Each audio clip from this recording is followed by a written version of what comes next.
The kingdom of Camelot survived giants, dragons, and rival kings. It weathered every siege and invasion thrown against its walls. Yet the greatest kingdom in the world tore itself apart from the inside. King Arthur built his realm on a single governing principle: absolute law. To maintain order among warlords and knights, he insisted that no individual, not even the monarch, stood above the rules they all swore to uphold. But within the court, whispers followed Arthur's wife, Queen Guinevere, and his most celebrated knight, Sir Lancelot. Lancelot had saved the queen's life and fought in her name for years, and over time that devotion turned into a romance that everyone knew about but no one spoke of. Arthur was caught. He loved Lancelot like a brother, and he loved Guinevere as his other half. For years he chose to look away, ignoring the rumors to protect his family. His nephew, Sir Mordred, saw a crack in the foundation.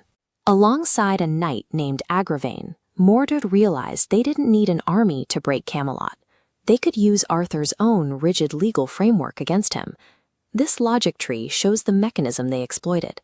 Under Camelot's law, being caught in the queen's chambers was high treason. This strictly bypassed the king's pardon, legally mandating a death sentence. When Mordred and Gawain demanded action, Arthur had no choice but to let the matter be tested.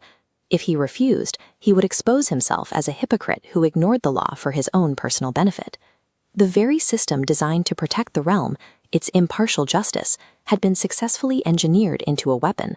Arthur's enemies locked him into a trap where his own crown would force him to destroy his family.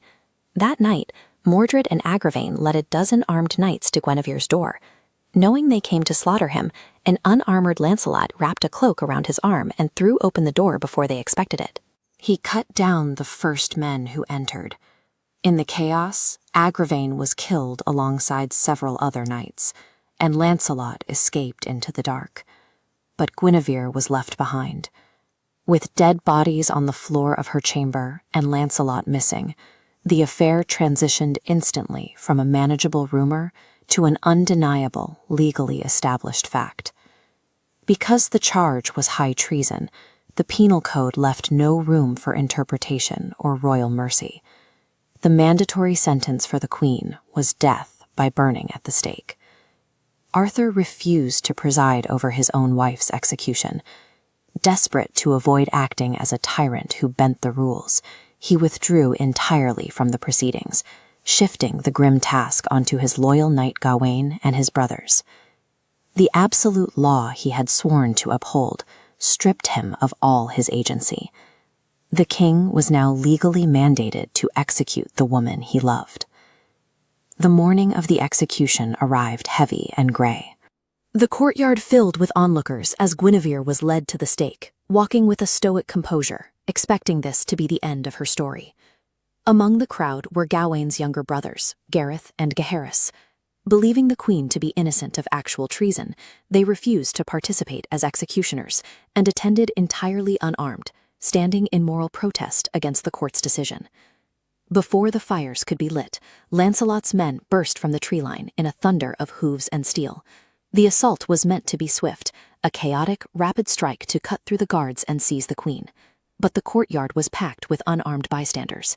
In the thick smoke and confusion, Lancelot's blade found targets he never intended.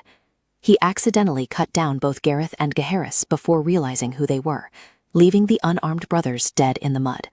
Lancelot freed Guinevere and rode away from the city in triumph. As he fled towards the coast, he carried the false belief that he had achieved an honorable, clean rescue. In his desperate act of devotion, Lancelot inadvertently destroyed his moral high ground. The blood of two unarmed friends irreversibly severed the most vital interpersonal bonds holding the Round Table together. When Gawain learned that his closest friend had slaughtered his unarmed brothers, his reluctant sense of duty shattered. His grief quickly curdled into an uncontrollable, blinding fury. Arthur was quietly relieved to have Guinevere alive. To stop the kingdom from tearing itself apart, the king was entirely willing to settle for the queen's rescue and let Lancelot slip into a quiet exile in France. But Gawain would not allow it. Swearing blood vengeance, he refused to rest until the armies of Camelot marched on Lancelot's stronghold across the sea. Gawain's unyielding pursuit of personal justice dragged a weary king across the ocean, forcing Arthur into a devastating war against his greatest ally. This tactical map of the realm shows the resulting strategic vacuum.